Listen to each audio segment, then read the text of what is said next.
कई साल पहले की बात है। सहारनपुर गांव में एक नारियल का अजीबोगरीब पेड़ था।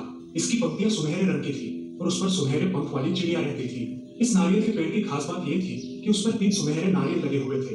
एक नारियल के पानी से किसी की भी कोई भी बीमारी ठीक हो सकती थी, दूसरे नारियल से कोई भी इच्छा पूरी की जा सकती थी और तीसरे नारियल में था जहर, जिसे पीने से इंसान की जान जा सकती थी। इस नारियल के बारे में गांव में किसी को भी कुछ खबर नहीं थी, लेकिन पेड़ पर रहने वाली सुनहरी चिड़िया को यह बात पता थी। इस पेड़ के आसपास कुछ लड़के खेलकूद किया करते थे। उन्हीं में से एक लड़का था सचिन। सचिन को इस नारियल के पेड़ से बड़ा लगाव था। वो रोज इस पेड़ को पानी डालता और चिड़ियों के लिए अनाज के दाने भी डालता। बाकी दोस्त खेलने के बाद घर लौट जाते, लेकिन सचिन इस चिड़िया से बातें करता। अब दोनों में अच्छी दोस्ती हुई थी।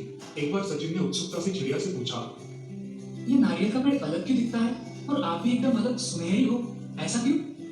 मैं इस पेड़ पे पैदा हुई हूँ, इसलिए मेरे पंख सुनहरे हैं। ये सुनहरा रंग मुझे इस पेड़ की पत्तियों में छिपाता है और मैं शिकारियों से बचती हूँ। एक दिन सचिन अकेला उस नारियल के पेड़ के पास आया। वो बहुत उदास था। उसे उदास देखकर सुनहरी चिड़िया वहां आई। क्या बात है दोस्त, उदास क्यों हो? कोई परेशानी है? मेरी माँ बहुत बीमार है। 2 दिन से घर में चूल्हा भी नहीं जला। हमारी मदद करने कोई नहीं आया। मुझे समझ में नहीं आ रहा मैं क्या करूँ। मेरा इस दुनिया में माँ के अलावा कोई नहीं है। ओह, ये बात है। तुम चिंता मत करो, मैं तुम्हें एक राज बताती हूँ। लेकिन वादा करो, तुम ये बात किसी को नहीं बताओगे। हाँ, मैं वादा करता हूँ। इस पेड़ पर जो नारियल दिख रहे हैं, वो असल में जादुई है। तुम इनमें से बिना जहर वाला नारियल ले जाओगे, तो तुम्हारी परेशानी दूर हो जाएगी। चिड़िया ने उसे नारियल पाने की तरकीब बताई। दूसरे दिन सचिन वहां आया और नारियल के पेड़ से 2 नारियल निकालकर घर ले गया। घर आकर उसने एक नारियल का थोड़ा पानी अपनी माँ को पिलाया और कुछ ही क्षणों में उसकी माँ बिल्कुल ठीक हो गई। माँ को भी आश्चर्य हुआ। सचिन ने बिना पैसे लिए गांव के कई बीमार लोगों की मदद की और उन्हें ठीक किया। थोड़े ही समय में सचिन मशहूर हो गया। ये बात पड़ोस के एक वैद्य के कानों पर आई और सचिन का चमत्कार देखने वो बीमारी का बहाना बना के उसके गांव आया। जब सचिन ने उस वैद्य को नारियल का थोड़ा पानी पिलाया, वैद्य को एकदम अच्छा महसूस हुआ। वो एकदम से ताकतवान हो गया।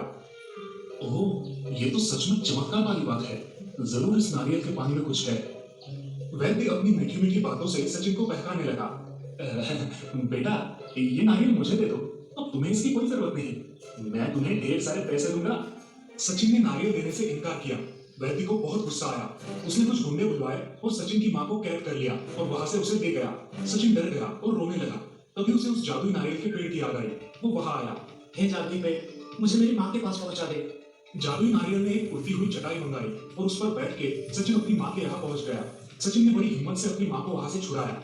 दोनों उस उड़ती हुई चटाई पर बैठ के घर वापस आ गए। वैद्य गुस्से से तिलमिला गया। उसे अपनी हार हजम नहीं हुई।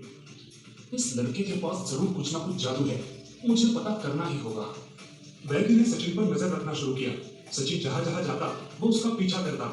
एक दिन सचिन का पीछा करते हुए वो नारियल के पेड़ तक पहुंच गया और सारा राज जान गया।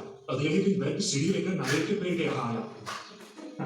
अब मैं दुनिया का सबसे शक्तिशाली इंसान बनूंगा। सारे नारियल तोड़ लेता हूँ। जैसे ही वैद्य ने नारियल के पेड़ को सीढ़ी लगाई, वो जलकर राख हो गई। वैद्य डर गया। फिर हिम्मत जुटाकर उसने पेड़ से कहा, हे नारियल जी, मैं एक वैद्य हूँ। मैं गरीब लोगों की सेवा करना चाहता हूँ। अगर आप मुझे आपके जादुई नारियल देंगे तो मैं गरीब लोगों की खूब सेवा करूंगा। कृपया मुझे अपने जादुई नारियल दीजिए। नारियल का पेड़ वैद्य की लालच समझ गया था। उसने 2 नारियल जमीन पर गिराए। वैद्य खुश हो गया और वो नारियल लेकर घर आया और आसपास के गांव में भी खबर फैला दी कि वो कोई भी बीमारी ठीक कर सकता है। धीरे धीरे उसके घर पर लोगों की भीड़ जमा होने लगी। वैद्य लोगों को थोड़ा थोड़ा नारियल का पानी पिलाता और उनसे ढेर सारे पैसे लेता। गरीब लोग परेशान हो गए थे क्योंकि वैद्य सिर्फ अमीर लोगों का ही इलाज करता था। तभी एक दिन अच्छे नारियल का पानी खत्म हो गया। उसने सोचा कि दूसरे नारियल में भी वैसे ही अच्छा जादुई पानी होगा, लेकिन जैसे ही उसने उस नारियल से बीमार लोगों को पानी पिलाया, लोग मरने लगे। सब लोग बहुत गुस्सा हो गए तो उन्होंने वैद्य की मिलकर पिटाई की। सारे गांव वाले सचिन के घर दौड़ते हुए आए। सचिन ने अच्छे नारियल से प्रार्थना की कि सारे मरे हुए लोगों को जीवित करे और धीरे धीरे मरे हुए सारे लोग जीवित हो उठे। सारे गांव वालों ने सचिन की जय जयकार की। अब गांव में फिर से खुशहाली छा गई। जादुई पेड़ का एक रहस्य था कि वो सिर्फ सच्चे मन वालों की ही सुनता था और उन्हें ही सहायता करता था। सचिन का मन एकदम मासूम और साफ पानी जैसा निर्मल था। सचिन ने सारे नारियल वापस पेड़ को दे दिए और खुशहाल होकर अपनी पढ़ाई में जुट गया। तो देखा दोस्तों, सच्चे मन से की गई सेवा ही भगवान को प्यारी होती है और इंसान को भी महान बनाती है।